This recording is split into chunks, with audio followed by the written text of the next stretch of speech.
Seigneur, nous voulons, oh Dieu, que nos soifs soient étanchées ce matin. Donne-nous, Seigneur, mon Dieu, mon roi, la nécessaire pour chacune de nos vies, afin de nous redonner, Seigneur, mon Dieu, mon roi, encore de la force pour le futur. Aujourd'hui, nous sommes 23. Nous allons choisir 2 versets. Et 4, le verset 5. Le verset 4.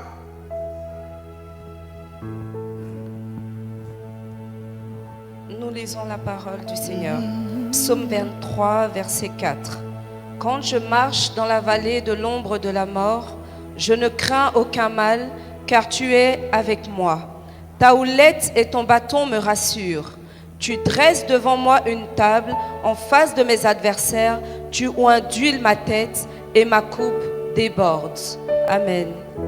Seigneur, ta parole est vie. Nous voulons te la remettre entre tes mains. Seigneur, qu'elle nous revienne remplie de ta présence, sous forme de Seigneur, de restauration, de guérison. Seigneur, de grâce, que ton nom soit élevé au nom de Jésus. Amen. Asseyez-vous. Que Dieu vous bénisse. Le thème de ce matin que je voudrais méditer avec chacun de nous: Jésus-Christ, l'inspecteur de la bergerie.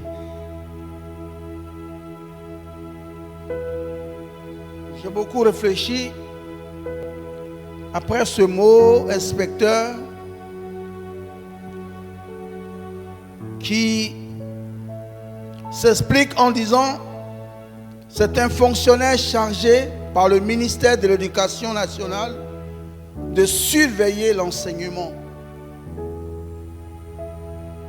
Quand c'est au niveau de l'armée, ce sont les généraux qui sont les inspecteurs. Mais dans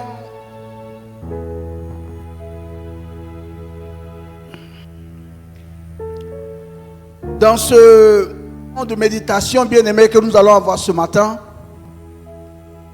nous voulons mettre Jésus-Christ dans la position de l'inspecteur. Parce que comme je disais tout à l'heure, l'inspecteur, c'est un surveillant, c'est un éducateur et c'est un enseignant. Lorsque nous lisons ce verset que nous avons pris, les deux que nous avons pris, nous n'allons pas avoir peut-être tout le temps de terminer le verset 4 et le verset 5, parce qu'il y a tellement à dire. Mais le verset par lequel nous voulons commencer parle du verset 4, il parle de « Quand je marche dans la vallée de l'ombre de la mort ». Quand je passe dans la vallée de l'ombre de la mort. Mais David dit quand je marche dans la vallée de l'ombre de la mort. Bien aimé, si on regarde la structure du chapitre 23 du psaume, il nous positionne d'abord Dieu comme étant son berger. Il parle de lui d'une manière, je dis, il ne parle pas de lui comme quelqu'un avec qui il est tellement proche. Il dit l'Éternel est. Donc en fait, il annonce le rôle de Dieu dans sa vie. Et il va plus loin. Il dit, il est mon berger. Il dit, je ne manquerai de rien. Il me fait reposer dans de verts pâturages. Il me dirige près des eaux paisibles. Il restaure mon... Il vient. Il dit, même quand je marche dans la vallée de l'ombre de la mort, je ne crains aucun mal. Vous voyez que David est en train de nous enseigner qu'il est important de se rapprocher de Dieu. Ce n'est pas simplement entendre l'évangile, connaître le nom du Seigneur, mais après avoir connu le nom du Seigneur et d'avoir fait un pas dans l'évangile, bien-aimé, il ne faut pas s'arrêter à ce niveau, bien-aimé, et se donner des limites. Dieu aime le rapprochement avec ses enfants. Dieu est un père. Il n'acceptera pas que tu sois trop loin, que tu cries, bien-aimé. Mais Dieu aime souvent quand on est proche de lui et qu'on crie. Quand vous allez lire le chapitre 23, vous allez voir à un moment donné, David va commencer à tutoyer Dieu. Donc ça veut dire que lui qui était loin a fini par se rapprocher. Et ma prière que j'ai ce matin, pour tous ceux qui vont entendre ce message, bien-aimé, c'est que Dieu vous donne un boulevard pour vous rapprocher de lui, parce que c'est en vous rapprochant de lui que vous allez le plus expérimenter sa gloire. On n'expérimente pas la gloire de Dieu, bien-aimé, quand on est trop loin de lui. On peut bénéficier de sa grâce un moment, bien-aimé, mais la grâce de Dieu qui nous suffit chaque fois a besoin d'être rechargée. Je veux qu'on dise la vérité à des enfants de Dieu. Arrêtons de nous dire que la grâce, elle est gratuite. Arrêtons de dire que la faveur est gratuite. Je vais prendre deux personnes qui vont connaître Dieu dans la même année. Et l'un va faire les efforts énormes pour se rapprocher de Dieu. Et un autre va être loin de Dieu. Et il va dire oui, parce que la grâce est gratuite. La faveur est gratuite. On ne mérite rien de tout ce qu'on a de Dieu. Moi, je préfère rester loin. Et lui, il va se rapprocher plus de Dieu. Vous allez voir à un moment donné, pendant que nous les hommes, nous serons en train de regarder pour dire que celui-là n'est pas à la hauteur de la grandeur de telle ou telle personne, bien aimée. Mais ça n'a rien à voir avec la grandeur et la hauteur de nous les hommes. Mais lorsque tu te rapproches de Dieu, c'est là que Dieu te fait grandir. Vous allez voir que les deux personnes desquelles je viens de parler, il y a une qui va grandir devant le Seigneur et l'autre va rester devant le Seigneur, mais ne va pas grandir. Et quand tu ne grandis pas dans le Seigneur, bien-aimé, à un moment donné, tu deviens une défaillance pour le corps de Christ. Et on a beaucoup de défaillances aujourd'hui parce qu'on n'a pas beaucoup grandi. Tel n'était pas là mon message, mais je vais dire à quelqu'un ce matin que David dit, même quand je marche, parce que quand tu lis la suite du verset, bien-aimé, le commencement du chapitre 23, jusqu'à ce que tu arrives à ce niveau, quand il dit quand je marche dans la vallée, donc en d'autres termes, c'est comme s'il disait même si je marche dans la vallée. Donc ça veut dire, l'Éternel étant mon berger, je suis tellement en sécurité que même si je marche dans la vallée, je ne crains aucun mal. Pourquoi? Parce que il est avec moi. Quand je marche dans la vallée de l'ombre de la mort, je ne crains aucun mal. Je m'avais dit à quelqu'un que quand je regarde ce verset, David est en train de me donner une révélation de la puissance de Dieu qui peut se manifester dans la vie de quelqu'un quand tu te rapproches plus de lui. David parle de l'ombre. David parle de l'ombre. David ne parle pas de la mort, mais il parle de l'ombre de la mort. Là où il y a une ombre, bien-aimée, cela signifie qu'il y a une lumière qui est là. Donc si David dit l'ombre de la mort, ça veut dire que la mort pouvait venir vers lui, bien-aimé, mais au lieu que ce soit la mort en personne qu'il voit, il voit l'ombre de la mort. Pourquoi? Parce qu'il y a une lumière. L'Éternel est notre lumière, la Bible nous dit. Et cette lumière, quand tu es proche de lui, cette lumière va éclairer sur tous tes défis. Et au lieu de voir le défi, tu verras plutôt l'ombre du défi. C'est ce que David veut nous enseigner. Une ombre apparaît quand la lumière éclaire sur l'objectif. Donc en fait, l'objectif ici, c'est quoi? C'est la mort. Donc la lumière éclaire sur la mort et la mort perd son pouvoir parce qu'au contact de toutes les difficultés, quand la lumière intervient, bien aimé, la difficulté est dépourvue de ses forces. Parce que la lumière a la capacité de dépouiller une difficulté de ses forces. Alors je me fais comprendre quand je regarde par exemple l'histoire que David nous raconte dans ce psaume. C'est comme s'il vient nous enseigner que, en fait, lui, David, pensait se retrouver devant une situation où il verrait la mort en face. Mais l'ombre de la mort n'est rien d'autre que la photocopie de la mort. Mais si tu vois la photocopie n'a jamais été l'original. Alors que quand tu es auprès du Seigneur, tout ce que tu vas vivre, tout ce que tu vas expérimenter, bien aimé, La lumière du Seigneur va éclairer sur ces choses pour les affaiblir. Parce qu'il y a des choses qui seront plus fortes que toi. Il y a des choses que tu ne pourras pas dominer. Tu as besoin que Dieu intervienne. David dit, quand je marche dans la vallée de l'ombre de la mort, quand je marche dans la vallée de l'ombre de la mort, quand l'Éternel est ton berger bien-aimé, il devient ta lumière. Il devient ta lumière. Et lorsqu'il devient ta lumière, il éclaire dans tous les défis de ta vie.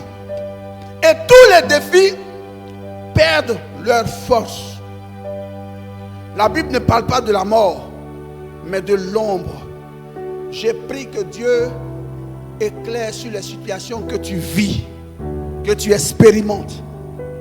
J'ai dit, j'ai pris que Dieu mette la main sur les situations que tu vis, que tu expérimentes, afin que par sa lumière, tu ne vois pas, bien-aimé, le problème en face, mais que tu vois son ombre.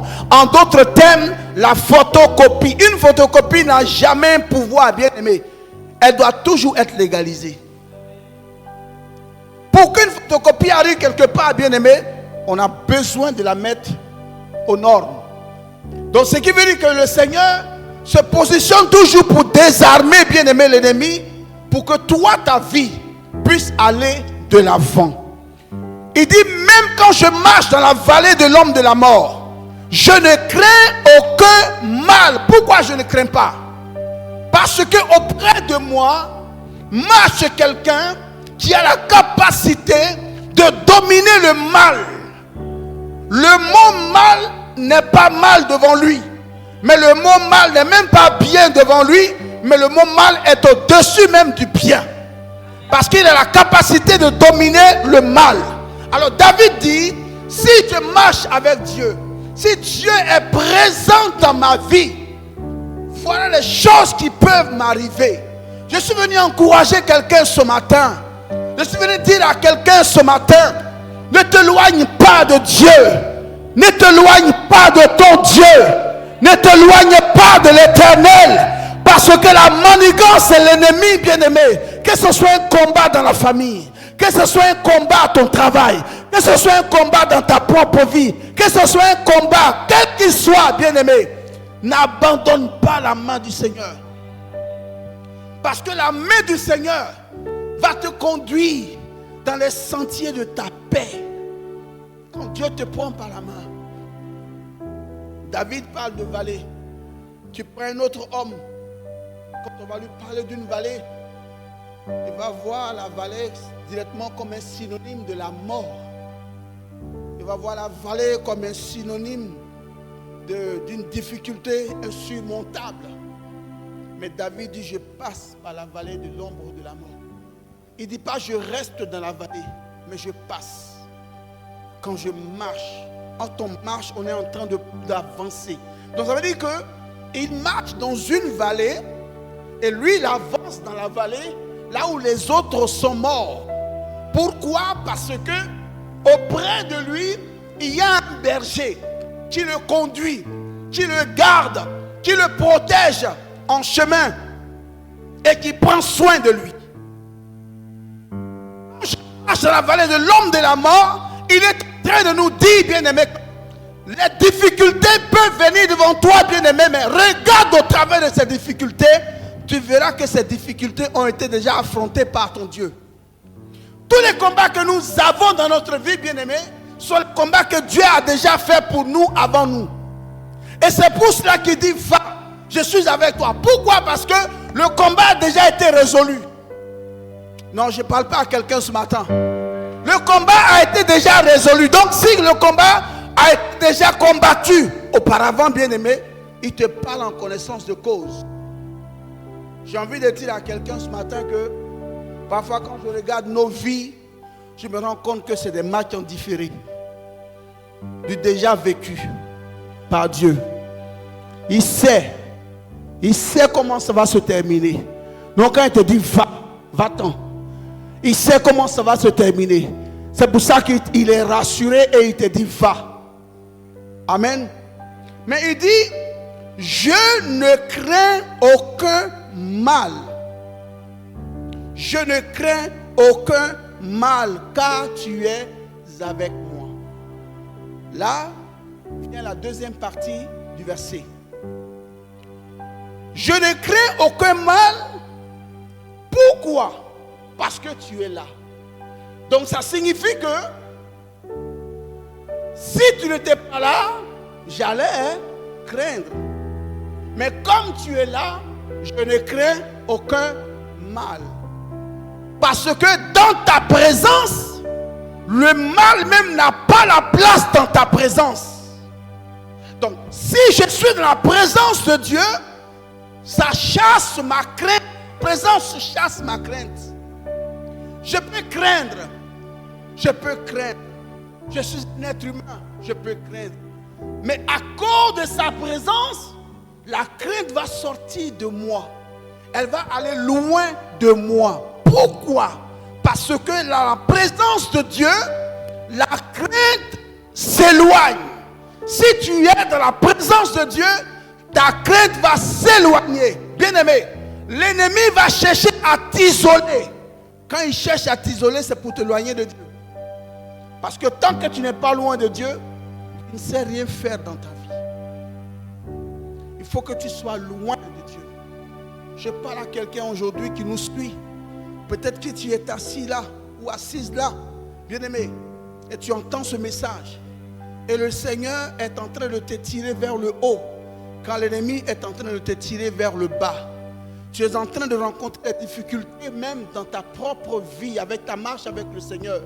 Et tu te demandes, est-ce que c'est possible que je continue encore de marcher avec ce Dieu? Est-ce que si je continue avec ce Dieu, est-ce que j'aurai des victoires? Mais je suis venu te dire ce matin, de la part de l'Éternel, bien-aimé, que ta victoire est à la porte. N'abandonne surtout pas, parce que l'ennemi est en train de s'acharner sur toi, parce qu'il sait que si tu abandonnes, tu es mort. Alors ne quitte pas le navire de Dieu.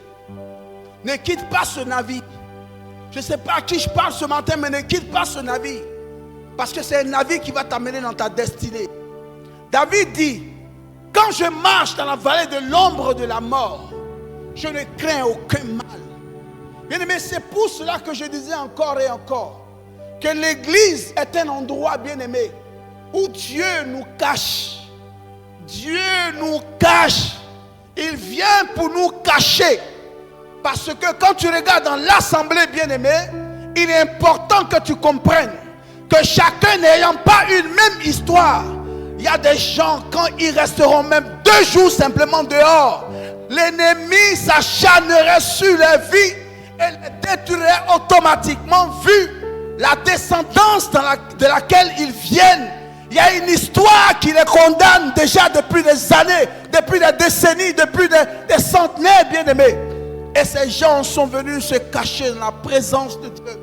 Et je veux dire à quelqu'un, bien-aimé, que David nous inspire en nous disant que c'est très important, bien-aimé, de demeurer dans la présence de Dieu. C'est là, c'est dans sa présence qu'il va te protéger. C'est dans sa présence qu'il va te donner de l'assurance. C'est dans sa présence qu'il fera de toi la tête et non la queue. C'est dans sa présence. Au travers de ta présence, dans sa présence, bien-aimé, il va entrer même dans ta vie, dépasser tes désirs, aller même toucher la vie de tes enfants, de ta famille. Oui, ça c'est son rôle. Oui, ça c'est ce qu'il veut pour toi. Oui, ça c'est ce qu'il veut pour ta vie. C'est ce qu'il a envie de voir de ta vie. Devienne meilleur, la meilleure version de toi. La version que tu as aujourd'hui n'est pas l'original que Dieu a donné. Ta version d'aujourd'hui elle est différente. Et Dieu veut te donner la vraie version, la véritable version de ta vie. Que tu deviennes le meilleur de toi-même. David dit, l'Éternel est mon berger. Le jour qu'Isaïe a fait sortir ses fils pour les amener devant Samuel pour être reconnu comme roi,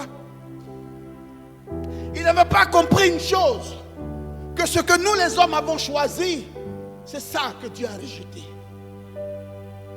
Et il a envoyé, bien aimé, les élus de son cœur. Mais il a oublié que la Bible dit, il y a beaucoup d'appelés. mais il y a très peu d'élus. Beaucoup donnent leur vie à Dieu, mais il y a très peu d'élus. Et parfois, Dieu donne beaucoup plus de place aux élus. Ils ne savaient pas qu'il fallait qu'il y ait une série de choses qui s'arrêtent. Il fallait qu'il y ait une série de choses qui s'arrêtent.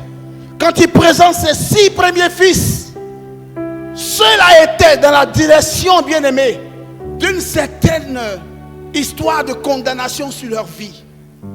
Ils ne pouvaient pas devenir ce que Dieu a voulu que David devienne, parce qu'ils avaient déjà été mis à l'écart à cause de leur désobéissance à leur propre père. Mais l'obéissance de David a permis à David de rencontrer Dieu. Et quand il rencontre Dieu, bien-aimé, commence une autre série. Et je veux que quelqu'un m'écoute ce matin. Quand David rencontre Dieu, le Seigneur dans la rencontre avec David ne va pas seulement élever David, mais il va sauver la famille. Comment il a sauvé la famille? Jamais il y avait eu un sang royal dans la famille, mais Dieu va mettre fin à une série. Bien-aimé, lorsque tu rencontres le Seigneur, lorsque tu rencontres Jésus et que tu te rapproches de lui, il va faire 2 grandes choses dans ta vie. Il va mettre fin à une série d'humiliation, une série de rabaissement, une série de postes, je vais dire des choses précaires, une série de choses qui n'honorent même pas, qui ne sont pas glorieuses, bien-aimés. Il va mettre fin à ce qui permet à la famille de rester en retard par rapport aux autres familles. Et la deuxième chose qu'il fait, il va organiser quelque chose pour que toi qui l'as rencontré, tu inaugures de nouveaux sentiers. On n'est pas seulement chrétien pour s'asseoir à l'église, on est chrétien pour qu'il y ait une fin d'une série de quelque chose dans notre famille. Et la deuxième chose, bien aimé, on est devenu enfant de Dieu et la grâce que nous avons, c'est que de nouvelles choses doivent commencer à partir de nous dans nos maisons. Et Isaïe, qui lui-même ne connaissait pas le sang royal, a vu pour la première fois dans sa maison un roi, son propre enfant. Et c'est lui qui nous parle. Quand je marche dans la vallée de l'ombre de la mort, je suis tellement proche de Dieu. Il est tellement mon berger que même quand je marche dans la vallée de l'ombre de la mort, mon cœur est en paix. Parce que je sais que je ne suis pas seul. Quand je regarde les défis que j'ai dépassés dans ma vie, j'aurais dû mourir, ou j'aurais pu mourir. Si je mourais, personne n'allait crier au scandale. Parce que mon adversaire, c'était Ténous. Mon adversaire, c'était pas n'importe qui. Mon adversaire, c'était un lion. Et mon adversaire, peut-être qu'on a simplement parlé de ces 2 grands combats qu'on a annoncés, bien-aimés. Parce que parfois, avant que Dieu ne te mette sur la voie publique, il y a des défis intérieurs que tu dois avoir. Les défis dans le secret que tu dois vaincre. Où tu n'as même pas témoigné à quelqu'un. Mais tu as vécu un défi, bien-aimé, dans ta vie. Parce que Dieu élève souvent, bien-aimé, à partir de ce que tu as dans le secret avec lui. David va vaincre le lion. Personne ne savait. Ni son père, ni sa mère, ni Saül le roi.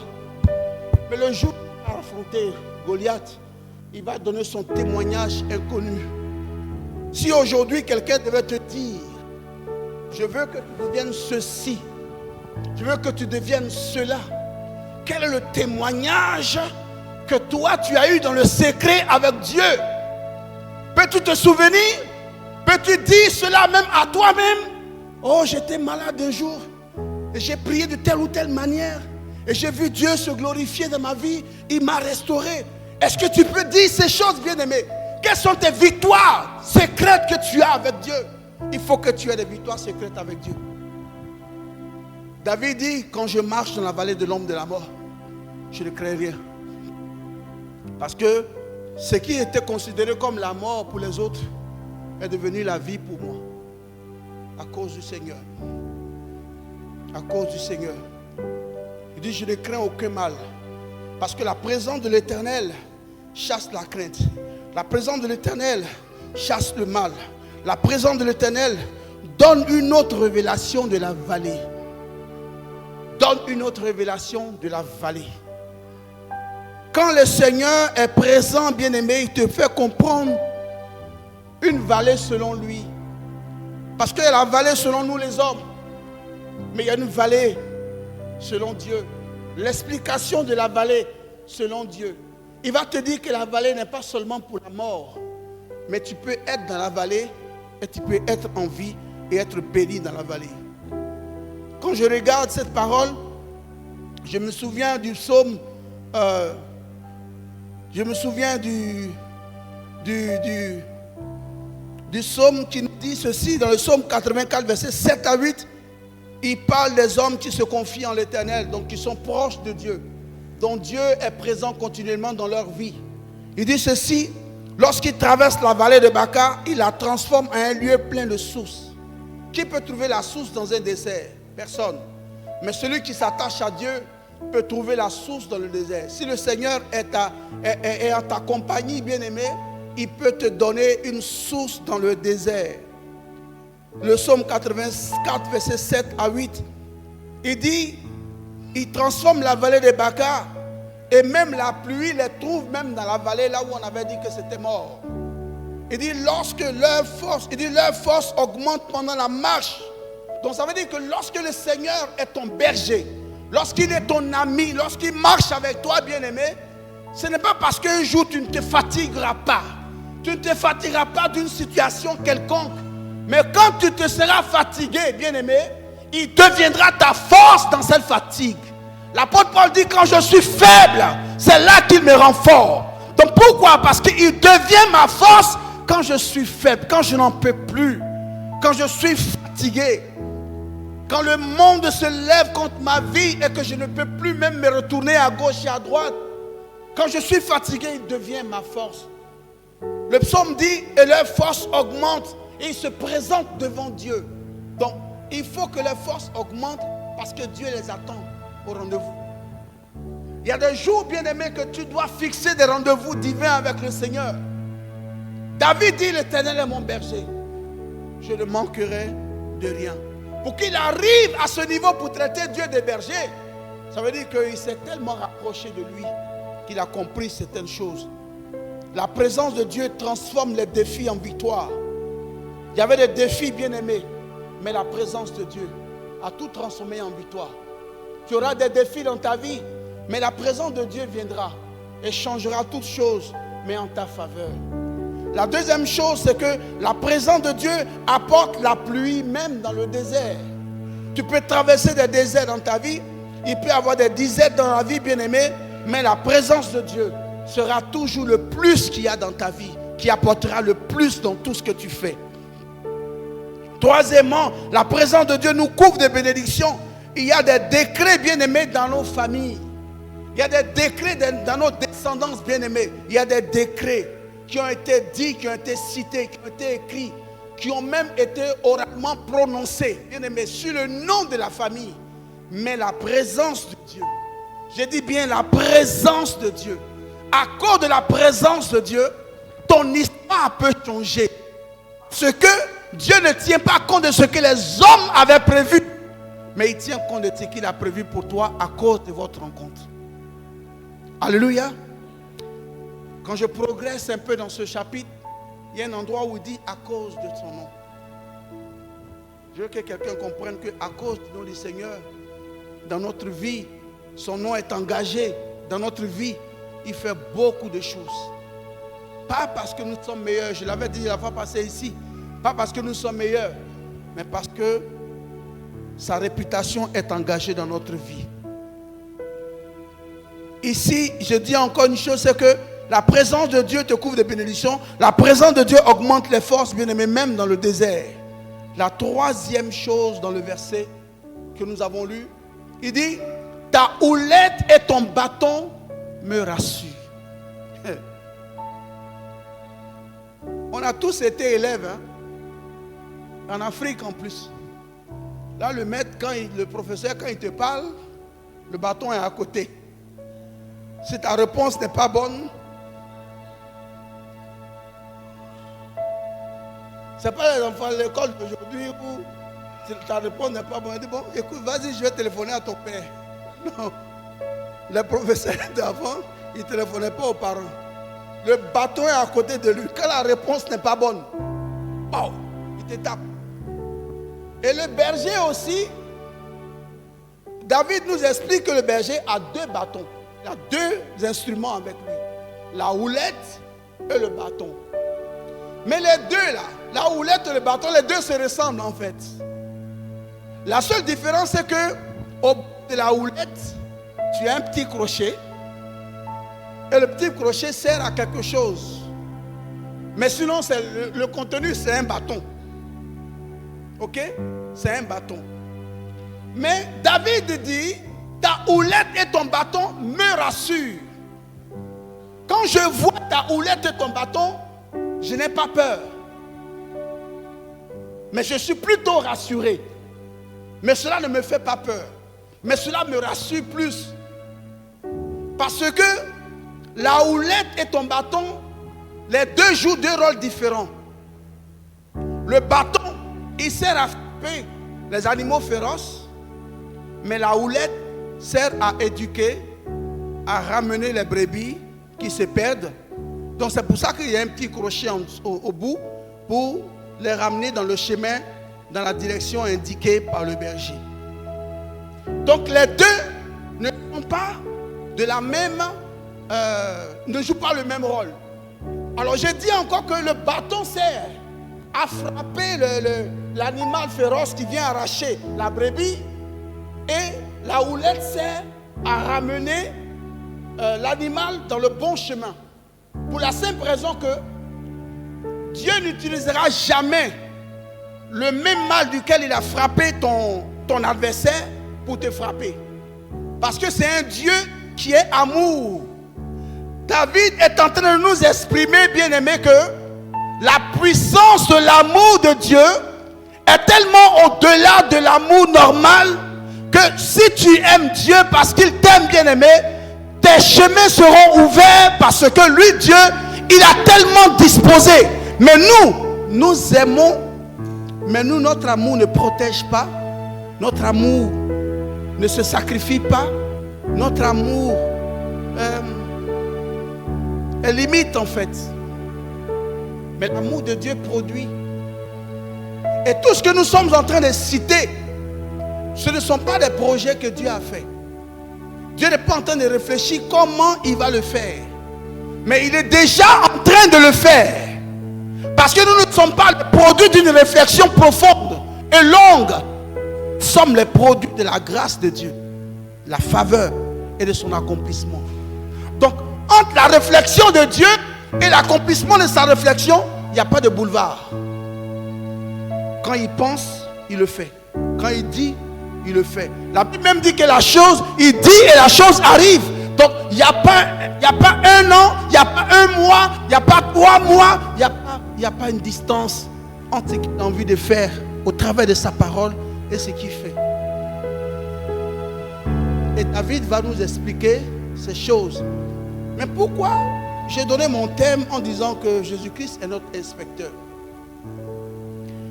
Dans ce que nous sommes en train de voir, Dieu nous met à l'écart. Et Dieu prend notre place dans le combat. Il utilise le bâton pour chasser les animaux féroces. Il prend la houlette pour amener ses brebis dans le bon chemin. Et le verset suivant nous dit ceci: tu dresses devant moi une table en face de mes adversaires. Maintenant, ma question que je vais vous poser avant d'avancer: qui peut me citer un adversaire?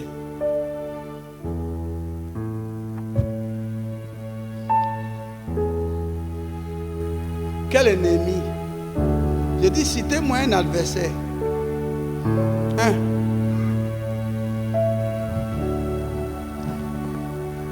Citez un adversaire, puis on va avancer. Qui ça? Les qui?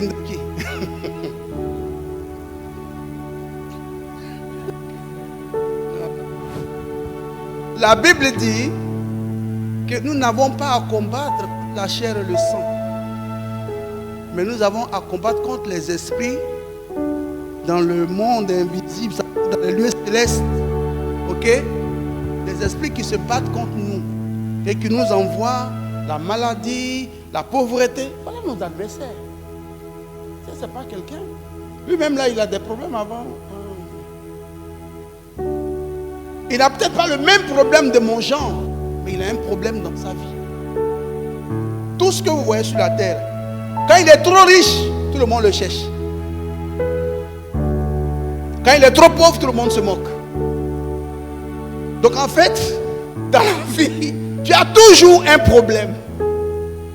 Donc, tu ne peux pas devenir mon adversaire. J'ai un autre adversaire qui compte. Mais remarquez ceci, c'est que David dit, tu dresses une table devant mes adversaires.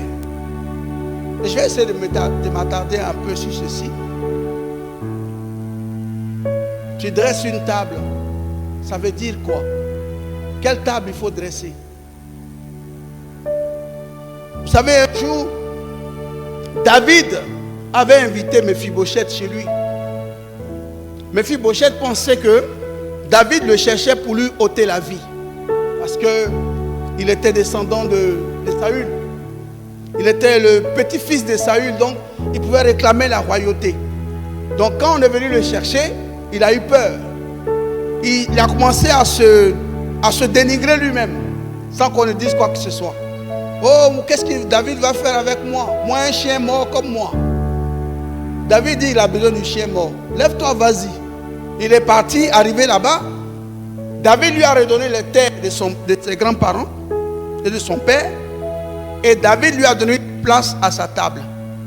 Mais quand Mephibosheth, Saül et son fils Jonathan sont morts, c'est un des serviteurs de Saül qui a pris Mephibosheth pour aller le cacher quelque part, très très loin.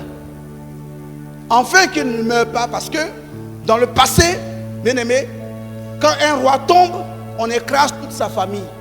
Parce que si on n'écrase pas toute la famille, c'est tout à fait légitime que même si on établit un roi 10 ans, si un petit-fils qui a 6 ans aujourd'hui, qui devient grand demain, il a 18 ans, 20 ans, qui réclame le trône, on doit lui donner.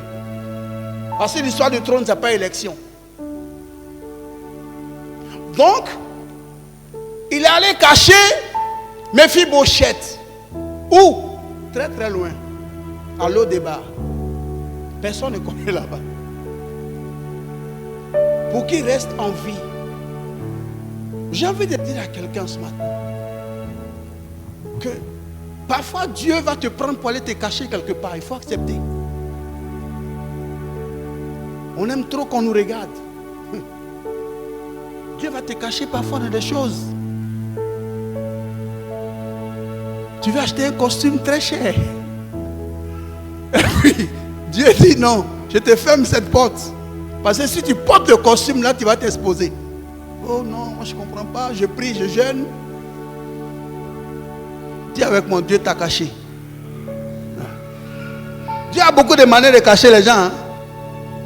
Ok, j'avance avec mon histoire de Mephibosheth. Donc, quand Mephibosheth arrive chez David, David lui dit, assois-toi à ma table, tu vas manger avec moi. Il dresse la table. Mais on dit que Mephibosheth était perclus les jambes. Maintenant, dites-moi, quand il s'assoit à la table et que la nappe coule sur ses pieds, est-ce qu'on voit les pieds cassés? Non, je reprends ma question. Quand il s'assoit sur la table et qu'on lui met la nappe en dessous les pieds, ceux qui ne le connaissaient pas, quand il rentre chez David, on voit juste au niveau de la tête. Ok? Est-ce qu'on voit les pieds? Le Dieu que nous avons parfois cache notre imperfection. Devant l'adversité, il nous recouvre, il dresse une table pour que notre imperfection soit cachée. Maintenant, mais quelle est la table qu'il a dressée ici pour les brebis? Il dit en face de mes adversaires, tu dresses une table. Pourquoi la table?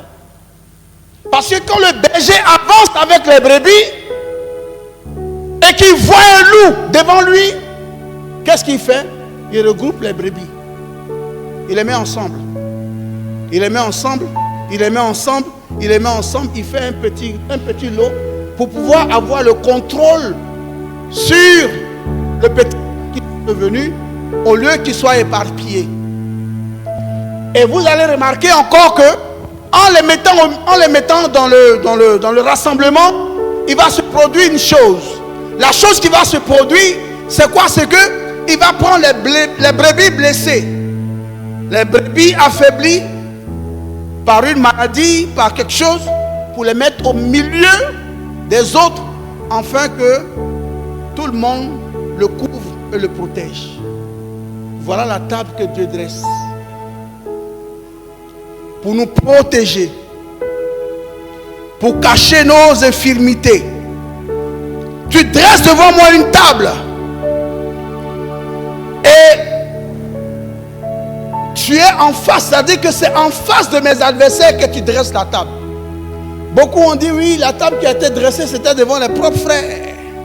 Non, la table n'a pas été dressée devant les propres frères. Tes frères ne sont pas tes adversaires. Mais l'adversaire, c'est celui qui vient pour te détruire. Donc l'adversaire des brebis, c'était les loups, les ours, les lions. Voilà les adversaires. Mais quand le berger voit ces choses, il se lève, il protège son troupeau. Alors c'est pour ça que je prie, bien aimé, que le Seigneur accorde la protection à chaque enfant de Dieu. Et en fait que plusieurs personnes se remettent de nouveau dans le chemin du Seigneur.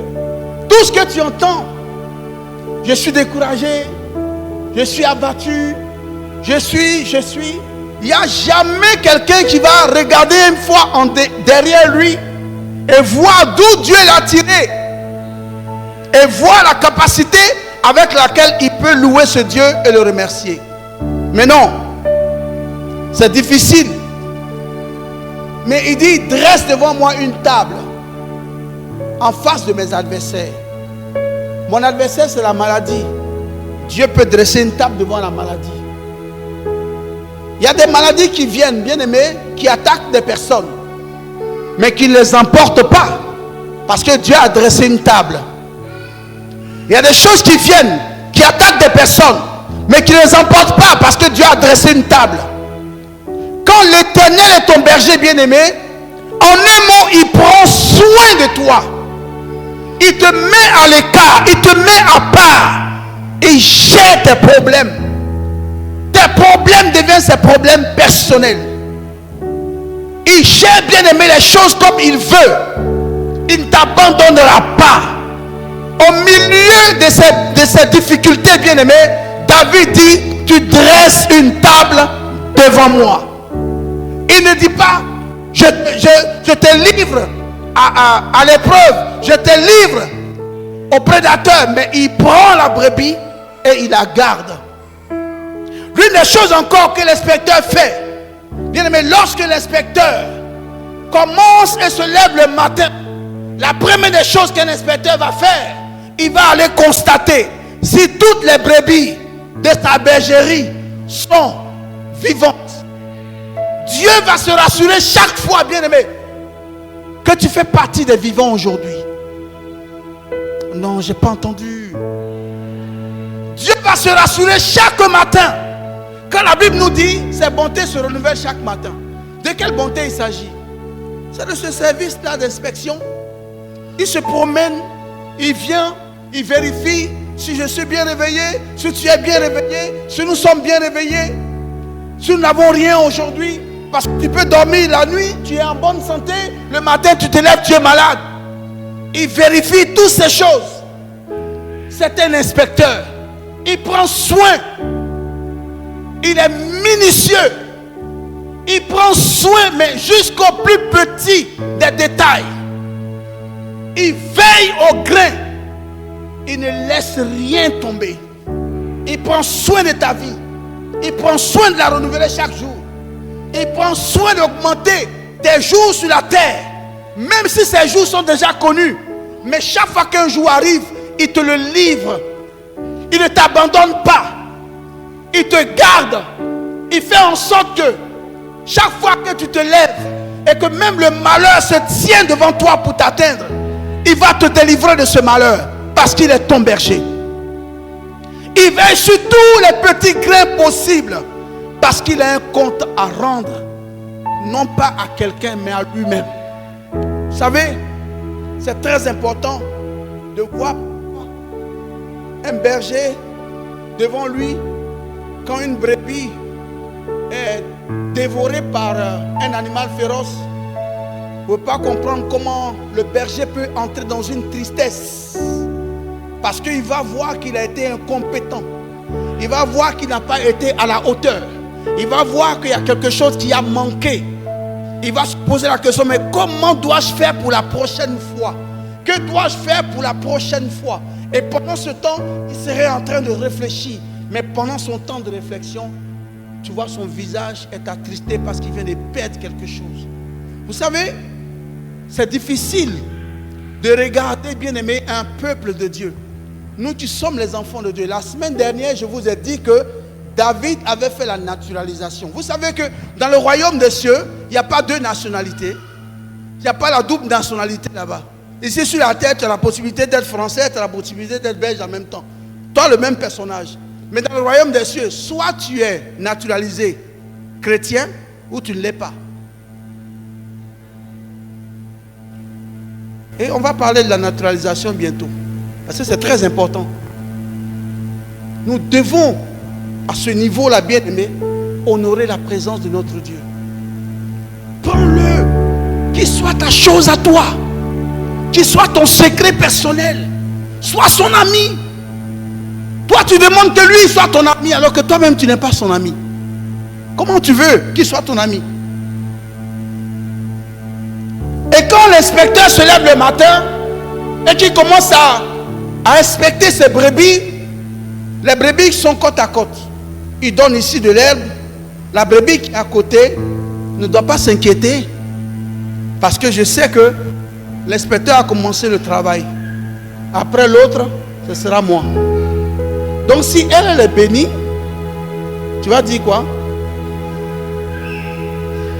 Après elle, non, répète encore. Après elle, voilà.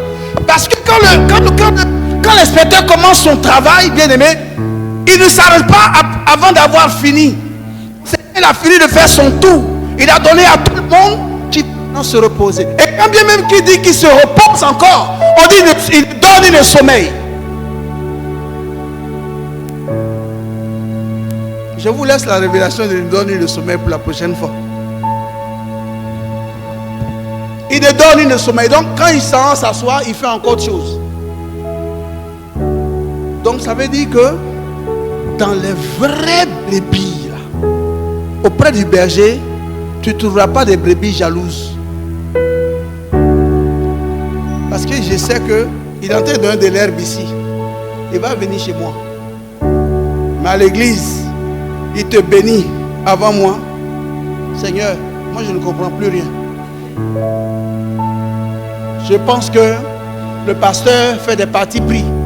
Il y a des prières que le pasteur fait pour les gens qu'il ne fait pas pour tout le monde. Alors que l'inspecteur est dans ton quartier. Non, tu n'entends pas la main de quelqu'un.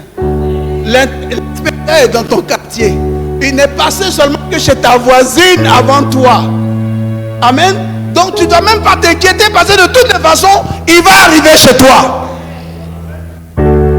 Alléluia. Ah, dis avec moi, l'inspecteur a déjà commencé son travail. Non, faut pas.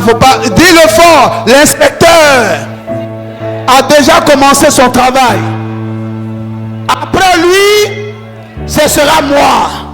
Après elle, ce sera mon tour. Et je le proclame au nom de Jésus. David dit, je ne crains aucun mal. Pourquoi nous on craint d'être bénis? On craint de ne pas être bénis. Oh Seigneur, je ne comprends plus rien. Tu ne peux pas comprendre, bien aimé, parce que ce n'est pas à ton niveau. Le niveau de cette bénédiction, tu ne peux pas la comprendre. Il y a des choses qui doivent être accomplies avant que Dieu ne se révèle à toi. Oh Seigneur, je ne comprends plus rien. C'est tout à fait logique que tu ne comprennes rien. Parce que tu penses que tu es quelque part, mais en réalité tu n'es nulle part. Vous savez, ce qui nous tue, c'est qu'on n'a pas une bonne relation avec Dieu. La plupart de nos relations sont des relations alimentaires. Quand on a besoin de lui, on le cherche. Quand on veut le trouver, c'est parce qu'on a besoin de lui dans un facteur. Mais après ça, on baisse la tension. Oh Seigneur, aujourd'hui je suis trop fatigué. Oh Seigneur, là où tu me vois là. Mais vous pensez que vous le faites à Jean-Élie? C'est pour votre propre bonheur.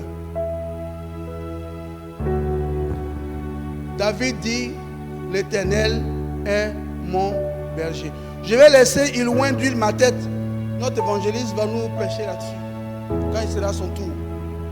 Parce que l'huile là, ça ne coule pas sur la tête de tout le monde. Amen. Comme eux ils sont consacrés, c'est à eux de parler de l'huile. Nous là, on va laisser la place aux élèves. Donc que Dieu bénisse sa parole dans votre vie. Reméditez encore sur ceci. Dans le psaume 23, versets 4 à 5. Il y a des révélations que Dieu va vous donner personnellement selon votre niveau. Méditez, cherchez. Et arrêtez de craindre le mal. Arrêtez de craindre. Ne craignez rien. Parce que la houlette et le bâton du Seigneur doivent être votre assurance. Amen. Voilà. Pour qu'il dresse devant chacun de nous une table devant nos adversaires. Dans l'adversité, il sera celui qui va dresser la table pour nous donner véritablement une protection. Pour ne pas nous exposer. Exposer notre handicap, exposer nos faiblesses à l'ennemi. Il va nous couvrir. C'est un véritable berger. Répète après moi, l'Éternel est mon berger. Je ne manquerai de rien. Est-ce que tu es convaincu que tu ne manqueras de rien? Si tu es convaincu, acclame le Seigneur. Acclame-le, acclame-le, acclame-le, acclame-le, acclame-le. Ton acclamation, c'est l'acclamation de ce de quoi tu es convaincu. Que tu ne manqueras de rien. Il sera toujours là pour toi. Il sera ton secours. Ton secours, ta paix, ta joie, dans tout ce que tu veux. Bien-aimé, il sera toujours là. Alléluia.